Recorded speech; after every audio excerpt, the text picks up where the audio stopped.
Hello guys, first of all welcome back my channel. तो देख सकता है आज हम यहाँ में हम लोग का खेती करने वाला वहाँ में बागान लाइन में जा रहे, धान भरा मिट्टी भरा देने जा रहे। तो देखता है वो लोग का भी धान इतना अच्छा खास नहीं हुआ, तो आप लोग को बोला ही है वो लोग जैसे कि पानी नहीं है इस बार, तो देखता है कितना मिलता है ना, तो बाद में भी दिखा देगा आप लोग को। तो फाइनली यहाँ में आदमी लोग करम भी काट रहे बागान।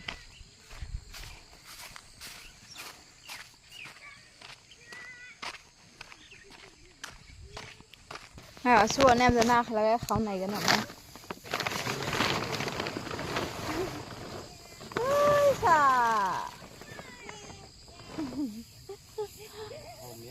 খাও মিয়াং এইটো কি খাবি আকৌ কালি পুখি খতম হৈ যাব চোন ধানে নাই নাখালে হ'ব খালে হ'ব কৈছে আপুনিতো বহুতে পালে আকৌ ন বহুত কষ্ট কৰিছিলে এনেকা